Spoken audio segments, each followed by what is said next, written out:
पाकिस्तानी नागरिकांना परत पाठवण्यासंदर्भात सरकारची भूमिका संशयास्पद असल्याचं प्रकाश आंबेडकर यांनी म्हटलंय। प्रत्येक पाकिस्तानी नागरिकांची ट्रॅकिंग केली जाते।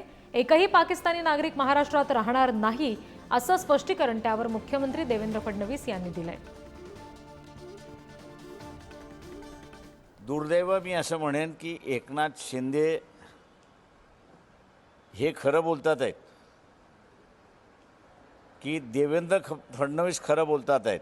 कारण का देवेंद्र फडणवीस असे म्हणतात की आम्ही सगळ्यांना बाहेर घालवलं आणि एकनाथ शिंदे असे म्हणतात आहेत की 107 अजून शिल्लक राहिलेले आहेत, त्यांना शोध घेतला पाहिजे। तेव्हा ही जी संभ्रम अवस्था जी आहे ती कॅबिनेट महाराष्ट्राच्या कॅबिनेटनेच दूर करावी असं आम्हाला त्यांना आवाहन करायचं आहे। एक्झॅक्ट आकडा जो आहे हा लवकरच पोलीस विभाग त्या ठिकाणी घोषित करेल।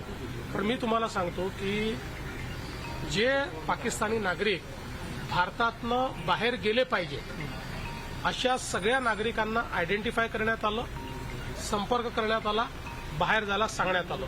त्याचं ट्रॅकिंग चाललेलं आहे की ते कुठून जात आहेत, काय करतायत, त्याचं ट्रॅकिंग चाललेलं आहे। त्यामुळे त्याची आकडेवारी आपल्याला पूर्ण सांगितली जाईल। पण कोणीही म्हणजे केंद्र सरकारने सांगितलेल्या कॅटेगरीत बसणारा कोणीही नागरिक असा नाही की जो आम्हाला सापडलेला नाही।